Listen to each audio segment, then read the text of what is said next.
You meet her. She's funny, kind, beautiful, and for a while it feels like you've found something real. The way she looks at you, the late night talks, the small moments that make you feel seen. It's like life handed you a rare gift. But then something shifts. You can't explain it at first. Maybe it's the way she responds when you speak your truth.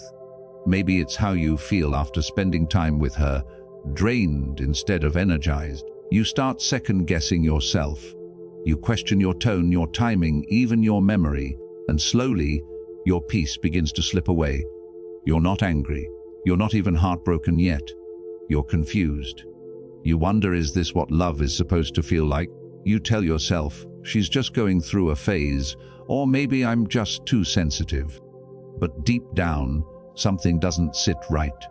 Because somewhere between the good morning texts and the late night silences, you've started to lose something more important than her, yourself. This video isn't about blame.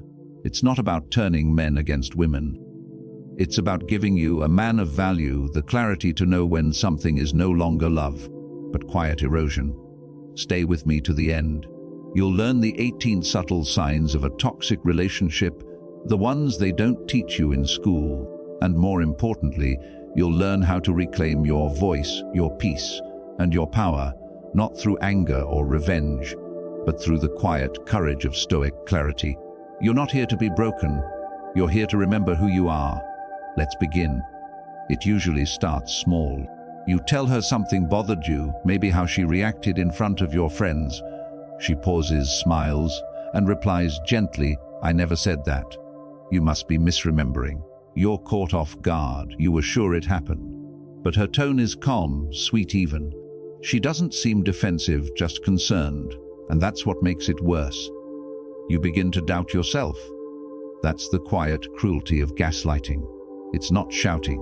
It's not chaos. It's soft, subtle. It feels like being smothered with a silk pillow. And over time, it chips away at your certainty, not just in her, but in yourself. You start walking on eggshells. You begin replaying conversations in your mind, questioning your own reactions, your own emotions. You stop speaking up, not because you don't care, but because you're not sure you're even allowed to feel what you feel anymore.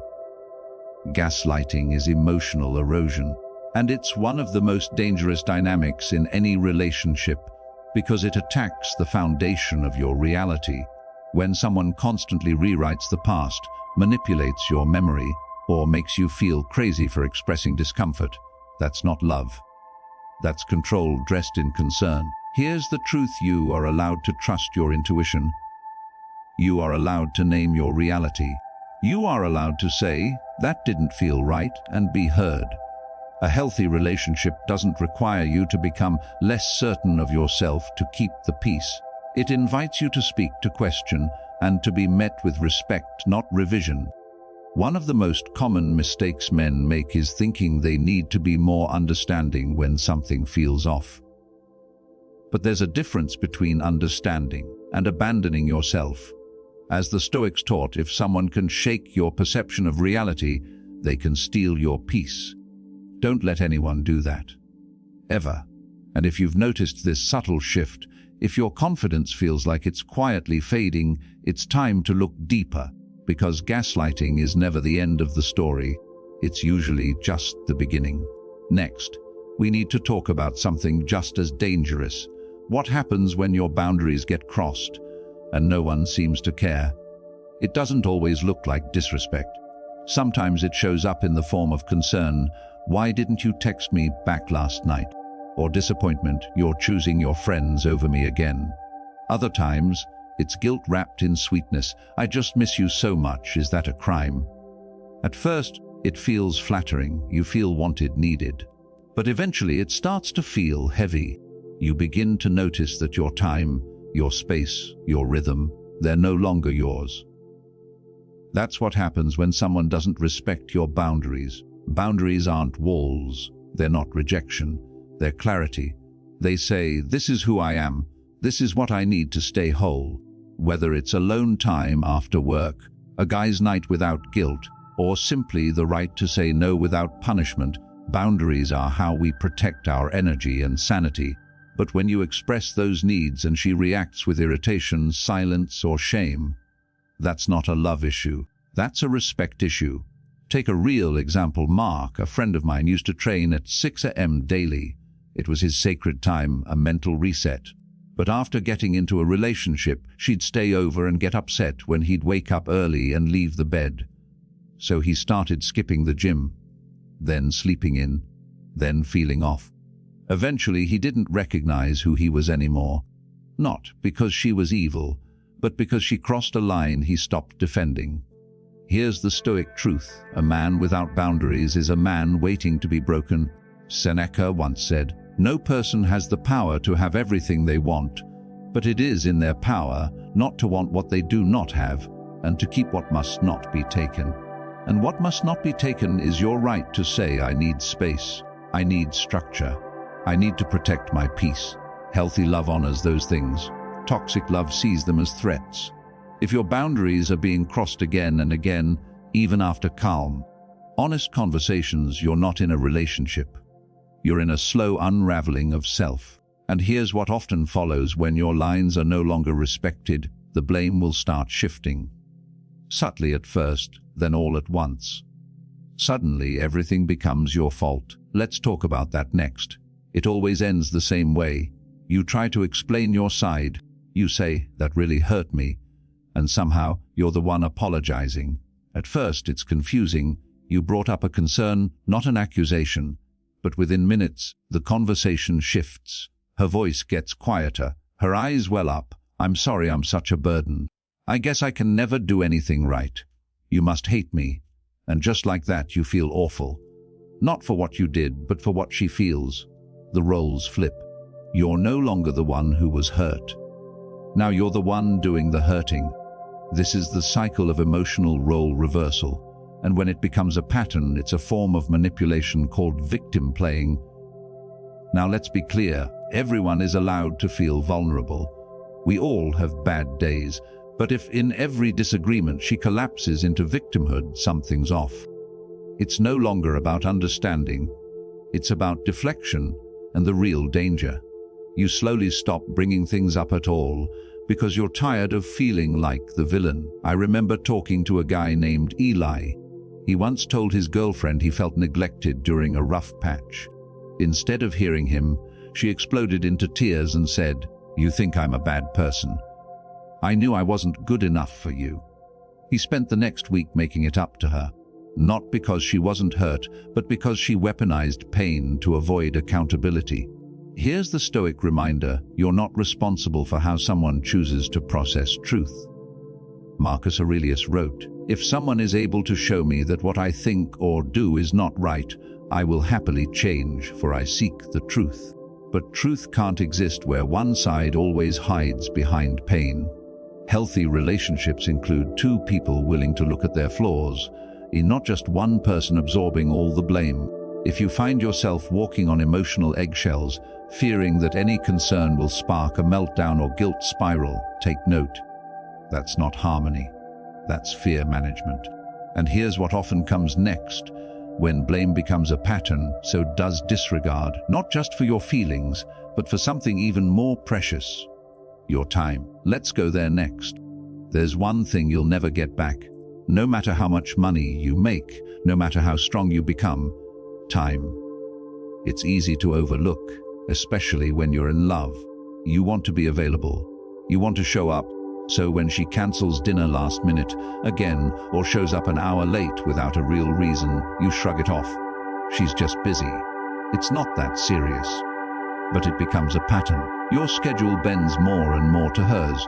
You pause your projects, delay your plans, cancel your commitments, all to be flexible. And somehow, you're always the one waiting. There's a story I'll never forget from a guy named Mason. He was building a side business. Early mornings and late nights, working in silence.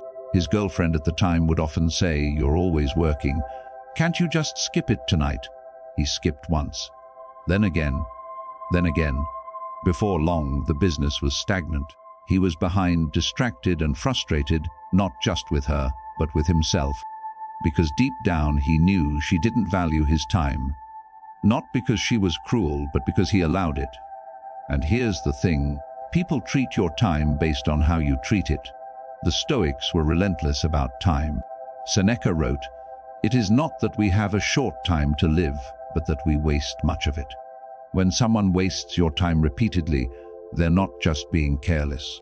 They're telling you, consciously or not, that their schedule, their comfort, their impulse matters more than your direction. In a healthy relationship, time is honored, plans are kept, words are backed by action. There's space for spontaneity, sure, but also respect for the hours you dedicate to your purpose, your friends, and yourself. If you constantly feel like the backup plan, the filler between her priorities, it's not love, it's convenience. And over time, being treated like a second thought can lead to something more dangerous than frustration. It leads to apathy. When one person stops respecting your time, they often stop something else too, something far deeper, far heavier. They stop trying. And that's where we're heading next. You remember how it started. She used to light up when you walked into the room. She'd dress up for your dates, ask you questions about your day, surprise you with little notes or your favorite snack. You felt chosen, seen, wanted. Then one day something changed, not all at once. Gradually, the little things stopped happening. No more thoughtful texts, no more deep conversations, no more asking how your big meeting went, or even noticing it was happening. At first you made excuses, she's just tired. We're past the honeymoon stage, but deep inside it stung. Because the effort didn't just fade, it vanished. And you felt it. Here's the truth, every relationship evolves. Passion settles, routines form. But there's a difference between comfort and complacency. When someone stops trying, it's not because love matured, it's because investment declined. Effort is how we say, you still matter. Not just with words, but with action. I remember a guy named Caleb. He used to write songs for his girlfriend. Nothing fancy, just little verses he'd send her when she had a rough day. She'd cry, smile, and call him her poet. 6 months in, she stopped reacting.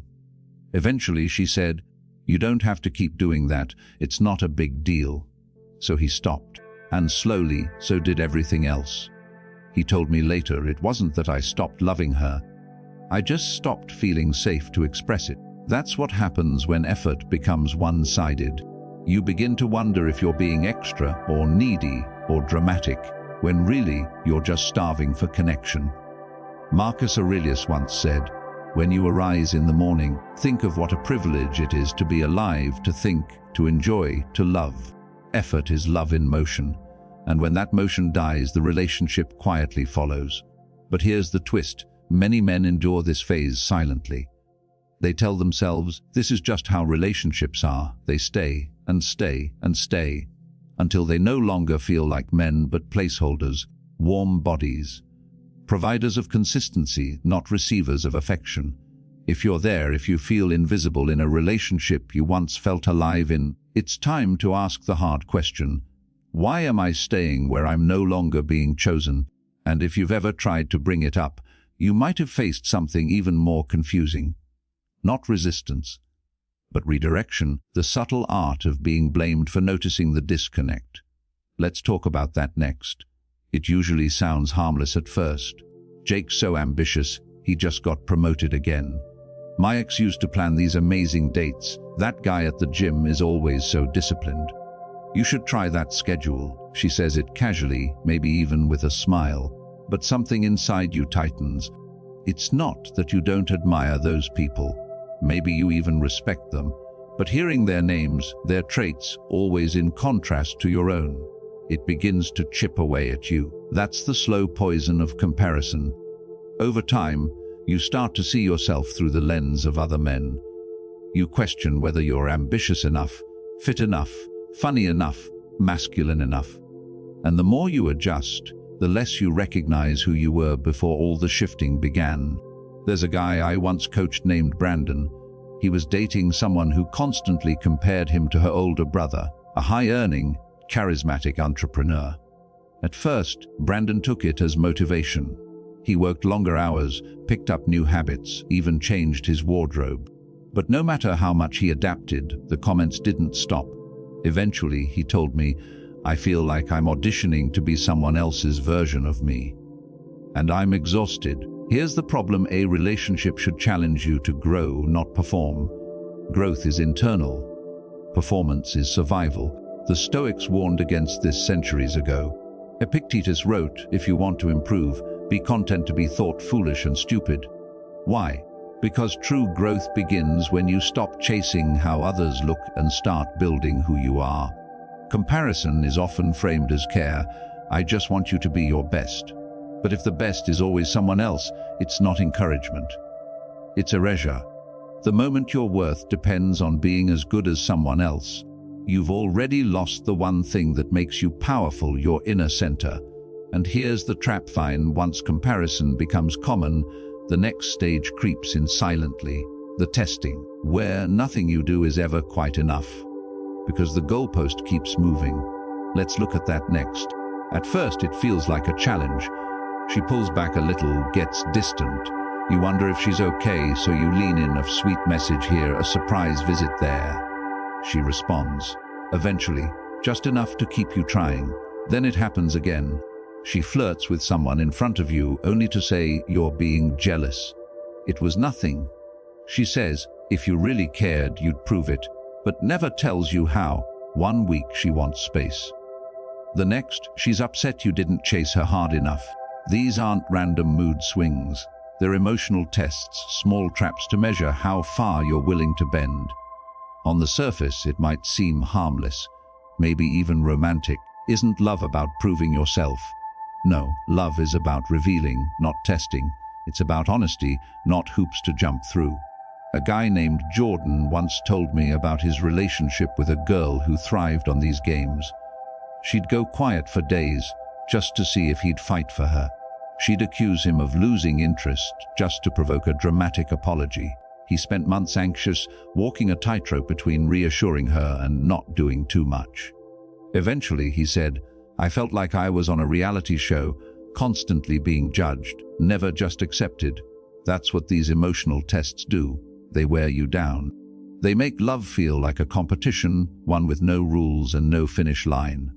The Stoics taught us to move through life with calm purpose, not emotional turbulence. Seneca said, he who is brave is free, and freedom in a relationship means being able to show up as you are, not as someone playing defense against manufactured problems. Here's the truth. A woman who trusts you doesn't test you. She communicates. She listens. She lets the relationship breathe instead of suffocating it with suspicion and false ultimatums. If you're constantly being tested, constantly guessing what's really going on, that's not intimacy. That's anxiety in disguise. And often those games don't stop with private moments. Sometimes they spill into public view, where the need to test turns into something even more damaging: disrespect. Let's talk about that next. It's subtle at first. A joke at your expense during a group dinner. A sarcastic comment about how you never fix anything around the house. You laugh it off, trying not to make it awkward. Everyone else chuckles too, even though you feel a little exposed. Then it happens again. She rolls her eyes when you speak, interrupts your story to correct a detail, mocks your interests, the gym, your business idea, your favorite podcast, like they're childish quirks, not real parts of who you are. You tell yourself it's just teasing. She's playful. She's got a strong personality. But somewhere inside it stings, and it builds.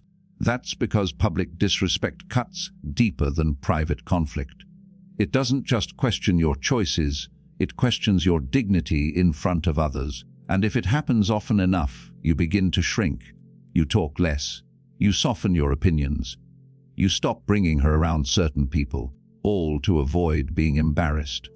I remember a man named Theo who shared his story with me. He once brought his girlfriend to a small gathering with his mentors, people he deeply respected. During the night, she laughed loudly and said, Theo, he's all talk. He's been planning that business for years now. The room got quiet. Theo laughed it off, but that night he told me, it was the first time I truly felt humiliated by someone I loved. That feeling stays.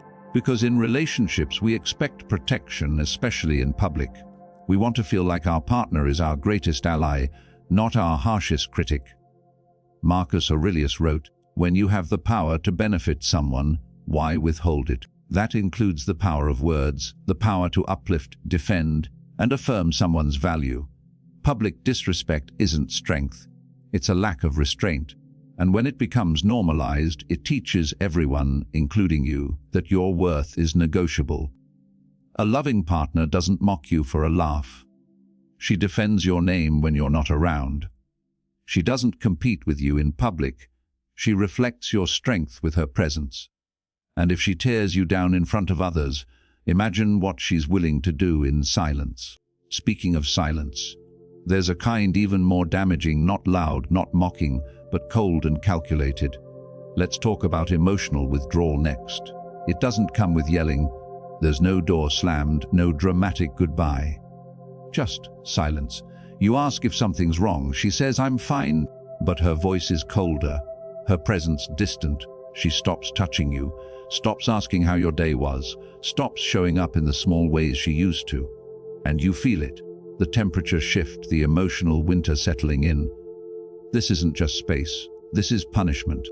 A quiet kind of control that says, "You did something wrong, but I won't tell you what. I'll just withhold affection until you figure it out." Or give in. It's called emotional withholding, and it's more common than people realize. One man I spoke with, Kyle, shared how his girlfriend used to go completely silent for days after even the smallest disagreements. No messages, no warmth, no intimacy. He'd spend hours trying to decode what he said wrong, apologizing over things he didn't understand, just to end the Cold War. Eventually, he told me, it felt like love had to be earned again every time I made a mistake. Like I was on trial, constantly. That's the power dynamic emotional withdrawal creates. It shifts the focus from communication to submission, from understanding to guessing. You stop expressing yourself. You stop being honest. Because every disagreement risks exile.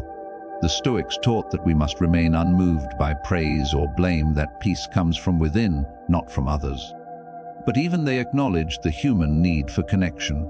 Seneca wrote, "One of the most beautiful qualities of true friendship is to understand and to be understood." When your partner makes understanding impossible, when they retreat into silence and punish you with distance, they're not creating space. They're creating imbalance. And here's the hard truth: love doesn't disappear overnight. It fades through repetition. Through the quiet message, "You're not worth speaking to today."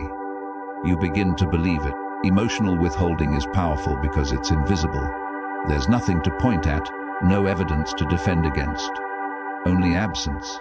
And prolonged absence has a way of erasing parts of you, until you're not sure what version of yourself is left. Which brings us to something even more profound. What happens when, little by little, you start losing not just her affection, but your own identity? Let's go there next. You used to wake up early, hit the gym, read philosophy, chase your goals with fire. Now you sleep in, scroll too much, skip workouts. Your journal collects dust. And somewhere between the little compromises and constant adjustments, you've started to forget who you were before her. That's identity dilution. It doesn't happen overnight. It's gradual, like water dripping on stone. You let go of a hobby because she said it was a waste of time. You stop seeing your friends because she always had a weird feeling about them. You stop dressing a certain way, stop sharing certain thoughts, stop doing certain things, not because you wanted to, but because keeping peace became the new priority. And before long, you don't recognize the man in the mirror. One guy I worked with, Marcus, used to be fiercely independent. He traveled solo, led community events, studied Stoic texts on weekends. 6 months into his relationship, he'd given most of it up. He once said, "I still care about those things, but they don't feel like me anymore. I feel like I live in her world now, not mine." And that's the cost. When a relationship becomes about maintaining harmony at the expense of your own essence, you stop being a partner and start being a projection. The Stoics valued autarkia, self-sufficiency. Epictetus reminded us, know first who you are and then adorn yourself accordingly. Not just with clothes or routines, but with values, with direction, with truth. A healthy relationship adds to who you are. It doesn't replace it. It challenges you to evolve, not dissolve. And here's the trap many men fall into: they confuse sacrifice with love. They think giving up parts of themselves proves commitment. But love isn't about subtraction. It's about integration. If you're constantly shrinking to fit inside a relationship, it's not love, it's surrender. And the longer you stay in that space, the harder it becomes to find your way back. But there's good news: you can return. Your essence is never truly gone, only buried.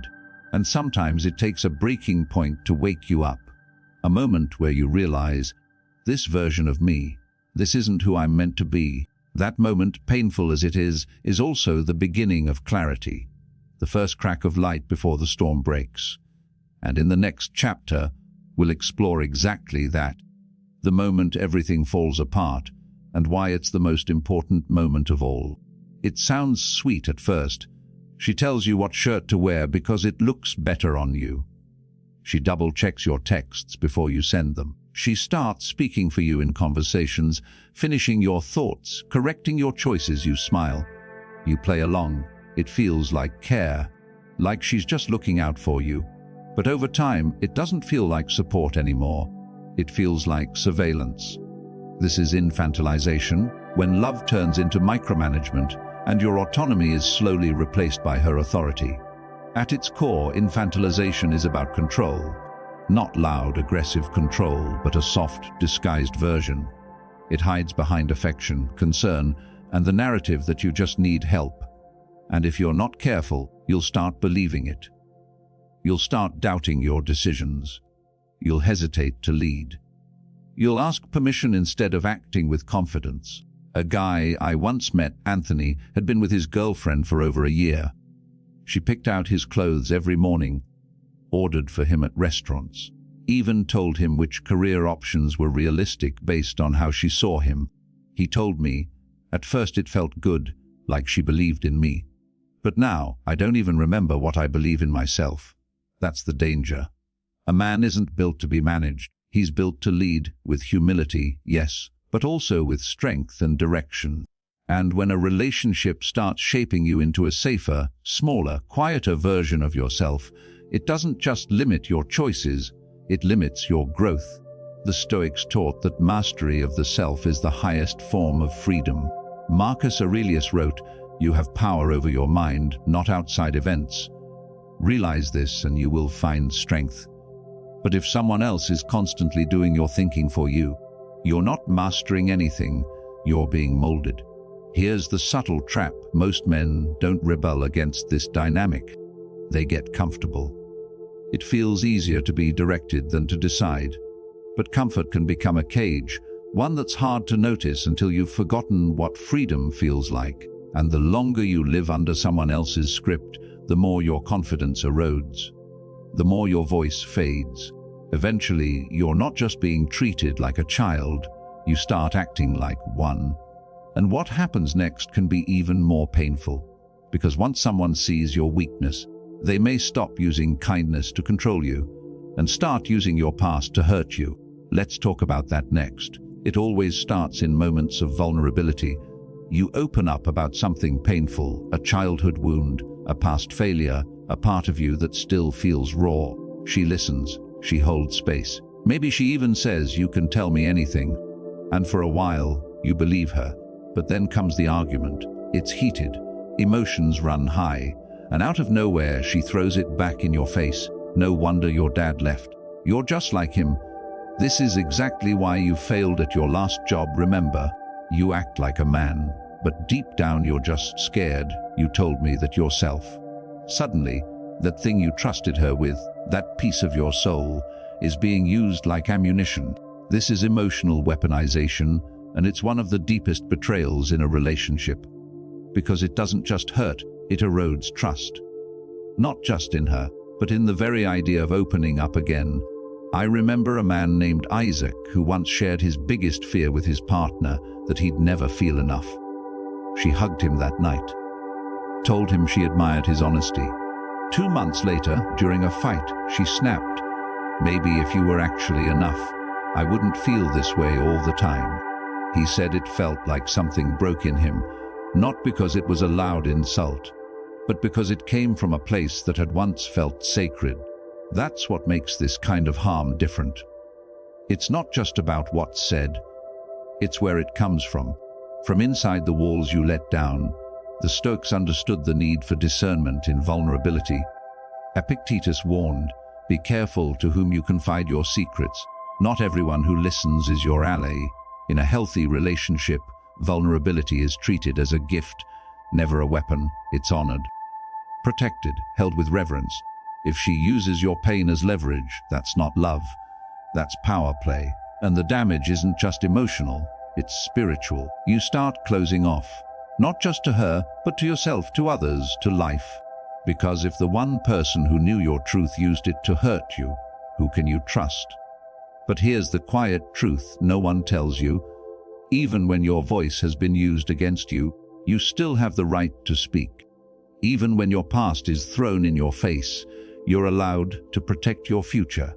And sometimes, protecting your future means looking at the people around you and realizing who's isolating you from your strength.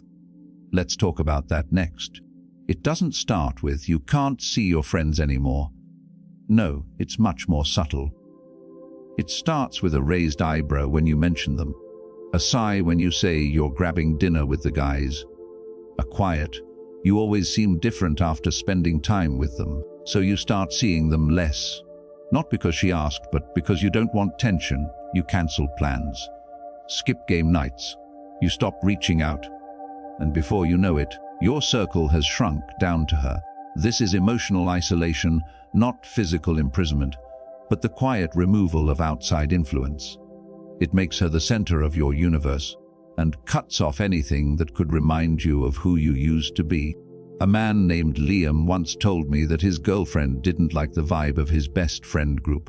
No outright demands, just passive discomfort and a few tense conversations about priorities.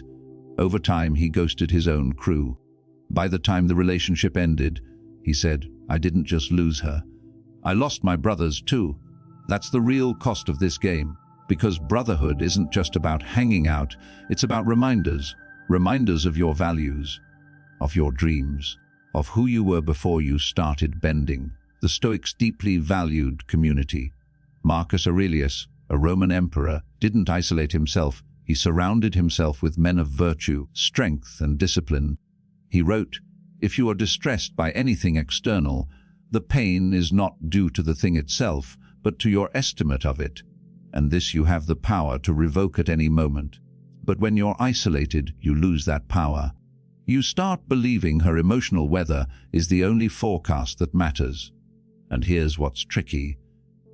You tell yourself you're just being a good partner. You rationalize the distance. But deep down you miss the laughter, the grounding, the honest reflection that only real men give you. Because your brothers, the good ones, don't just entertain you. They anchor you. If a woman pulls you away from those who make you stronger, she's not protecting your relationship. She's protecting her influence over you. And what happens when you're isolated long enough? You stop sharing your dreams. You stop planning the future you once wanted, because now you're navigating alone, or worse, being pulled in a direction that doesn't even feel like yours. Let's talk about that next. It doesn't feel like conflict. Not at first. She wants to live in the moment. You're planning 5 years ahead. She laughs when you talk about saving, building, long-term goals. Why think that far? Just enjoy life. You bring up starting a business, buying a house, building a legacy, and she says, "We'll see," with a shrug. At first, you tell yourself it's balance. She's spontaneous, you're structured. She keeps you loose. You keep her grounded. But then months pass, and your priorities still don't match. She wants trips. You want investment. She wants weekends away. You want to build something lasting. And slowly, you start to feel alone, even when you're together. This is what happens in a relationship with mismatched vision. It's not about love or attraction. It's about direction. Because no matter how deep your connection is, If you're walking two different paths, love will eventually stretch thin. I remember a man named Josh who had big plans: real estate, passive income, retiring young. His girlfriend, she loved the now. When he set aside money for a property, she cried, saying he didn't care about experiences. He gave in, booked a trip, then another. A year later, the money was gone. So was the vision, he told me. It wasn't just the money I lost, it was the momentum. The Stoics believed deeply in intentional living. Marcus Aurelius wrote, "If you don't have a consistent goal in life, you can't live it consistently, and neither can a relationship. You don't have to want all the same things, but you do need alignment, shared values, mutual respect for direction, and at the very least, support for each other's journey." When a woman mocks or minimizes your goals, that's not compatibility, that's friction in disguise. And if you stay long enough, you'll find yourself hesitating. Not because you've lost ambition, but because her energy makes you question whether it's worth it to dream at all. That's how men fall off course. Not from laziness, but from leaking belief in the presence of someone who doesn't share their fire. And when you lose belief, you lose the inner structure that keeps you grounded. You begin bending, adapting, losing your own voice, until the man you were, the one who dreamed boldly, starts fading into someone who just reacts to the moment. And when that happens, something even more dangerous begins. You stop hearing the quiet voice inside that once guided you. Let's explore that next. There was a time when your mind was clear. You woke up with purpose, practiced stillness, reflected on your thought. You knew what mattered and what didn't. You weren't perfect, but you were grounded. Then the noise crept in. Arguments that lingered, doubts that echoed, moments where you started saying yes to things that didn't feel right just to avoid conflict or to keep the peace. Little by little, your inner compass, your logos, went quiet. In Stoic philosophy, logos is your inner reason. It's the voice inside you that knows what's right, the part of you that stands firm when emotions rise, when storms hit, when people pull you in every direction. And when that voice fades, something sacred is lost. I once worked with a man named Devon. He used to journal every morning, nothing fancy, just reflections, gratitude, goals. His girlfriend thought it was too serious, even called it weird. Over time, he stopped. He used to take quiet walks unplugged. She called him distant, so he gave those up too. Eventually, he wasn't meditating, reading, or even spending time alone. He told me, "I didn't notice I was drifting until I couldn't feel my own voice anymore." That's how disconnection works. It doesn't scream, it whispers. It doesn't pull, it persuades. And the worst part, it often happens in relationships that seem fine on the surface. You're not fighting. You're not miserable. You're just off, a little more reactive, a little less disciplined, a little more dependent on how she feels that day. The Stoics warned us of this trap. Epictetus said, "No man is free who is not master of himself." Freedom, in this sense, isn't about doing whatever you want. It's about knowing who you are regardless of who's around. When you lose your routines, your solitude, your principled living, you lose access to the one thing that can't be replaced by affection, validation, or even love, your peace.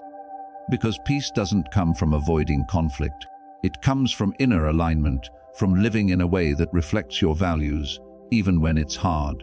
And once you've been off course long enough, there comes a moment. A sobering, still, sometimes painful moment, where you finally see how far you've drifted. That moment isn't the end, it's the beginning. And that's exactly where we're headed next. It doesn't happen with fireworks. It happens on an ordinary Tuesday. You're brushing your teeth, catching your own eyes in the mirror, and something feels off. Not in your face, not in your body, but in your presence. You don't look tired, you look absent. You try to remember the last time you laughed, really laughed, or the last time you woke up excited, or the last time you did something not to please someone, not to avoid tension, but because it felt like you. That's the breaking point. And it's not about heartbreak or betrayal. It's about the slow realization that the man you were, the one who used to stand tall, lead with clarity, move with purpose, has faded. Not all at once, but enough that you feel like a stranger in your own story. A man named Andre once described this moment to me. He was in a relationship that wasn't outwardly toxic, no screaming, no cheating. But it was heavy, subtly controlling, emotionally confusing. One night, after cancelling plans with his friends again, he sat in his car and whispered, "I don't know who I am anymore." He didn't cry. He didn't rage. He just felt empty. That's how most men reach their limit, not through explosion, but erosion. And the truth is, that moment is sacred, because clarity often arrives through stillness, not struggle. The Stoics saw this too. Marcus Aurelius wrote, "You have power over your mind, not outside events. Realize this, and you will find strength. But you can't reclaim your mind until you realize it's been scattered." That's the beauty of the breaking point. It's the end of pretending. It's the start of remembering. You realize you've made too many excuses. You've ignored too many signs. You've traded too much of yourself for the illusion of peace. And now it's time to stop, not with drama, not with blame, but with quiet, deliberate reconstruction. Because the man inside you, the one you once knew, he's not lost. He's just buried under layers of adaptation, avoidance, and emotional fatigue. And what comes next isn't rage or revenge. It's not even about her anymore. It's about you. Your next chapter begins not with a speech, but with a shift. Let's talk about how to take that first step, silently and powerfully, next. After the breaking point, you don't need noise. You need quiet. Not the cold silence of a toxic dynamic, but the kind that feels like breathing again. No more defending yourself. No more over-explaining. Just space. This is where the Stoic reset begins, not with a grand gesture, not with a speech or an ultimatum, but with one simple act: recentering. You start small, a walk alone, no music, no phone, just steps and thoughts. You pull out your journal again, awkward at first but honest. You sit in stillness for 10 minutes in the morning. You reflect. You make your bed. You go to the gym, not for the pump, but for the structure. And slowly, brick by brick, you start building back your foundation. I remember a man named Caleb. He left a relationship that had hollowed him out. He didn't rage or spiral. He moved to a small studio apartment, got a whiteboard, wrote 3 words at the top: peace, power, presence. Every day he did 3 things that aligned with those. Some days it was a run. Some days it was calling an old friend. Some days it was simply saying no without guilt. 6 months later, he told me, "I feel like I'm living forward again, not reacting, not recovering, leading." That's the Stoic reset. Not about control, but clarity. Not about cutting people off, but reconnecting to yourself. Seneca wrote, "We suffer more often in imagination than in reality." When you stop imagining the worst, her reaction, their opinions, your fears, you start seeing what is. You're still here, still capable, still strong. You begin to speak less, but when you do, your words land. You trust your boundaries and don't need to explain them. You walk slower but with purpose. You stop chasing validation and start protecting your energy like it's sacred, because it is. This reset isn't revenge, it's realignment. And when you live from alignment, not ego, not fear, something shifts. You attract people who recognize your values, not just your value. You move through the world with steadiness. You stop proving and start embodying. But here's the final step, the one most men miss: choosing peace over attachment. Let's close with that. There comes a moment, quiet, not dramatic, where you stop asking, "Can I fix this?" and instead ask, "Is this costing me my peace?" That's when you know, not because you hate her, not because you want to prove a point, but because you've finally remembered what it feels like to be clear, to wake up without a knot in your chest, to walk through your day without second-guessing yourself, to speak and actually hear your own voice again. Peace doesn't come after the breakup. It comes the moment you stop abandoning yourself. Attachment is tricky. It makes us cling to potential, not reality, to memories, not patterns, to the hope that maybe if we try hard enough, it'll all go back to how it was. But here's the truth: you don't need closure from her. You don't need one more apology or explanation or last conversation. You need a decision, one rooted in self-respect. One that says, even if I love you, I will not stay in a place that slowly erases me. A man I worked with, Noah, told me something I'll never forget. He said leaving wasn't the hard part. What was hard was realizing I could love her and still walk away. That's maturity, that's strength, that's peace. The Stoics taught us to value what is within our control, our mindset, our actions, our alignment. Epictetus said, freedom is the only worthy goal in life. It is won by disregarding things that lie beyond our control. You cannot control how she treats you. You can control whether you stay. Choosing peace doesn't mean choosing loneliness. It means choosing wholeness, even if that means walking through a season alone. And when you do, something powerful happens. You stop needing people to complete you. You start meeting people who align with you. Your time is respected. Your voice is heard. Your values are shared. You stop surviving relationships and start building them brick by brick with truth, clarity, and self-trust. So here we are, 18 signs, 18 reminders, 18 quiet truths that most men feel, but never say. If you saw yourself in any of them, know this: you're not broken, you're not weak. You're simply waking up. And if this video gave you that, even a glimpse, then you're already on your way back to yourself. If you made it this far, drop the word clarity in the comments. Let others know they're not alone. And don't forget to subscribe, not for my sake, but for yours. Because the next video will help you build something stronger than love, a life that no longer asks you to disappear inside it. You've done enough explaining. Now live it.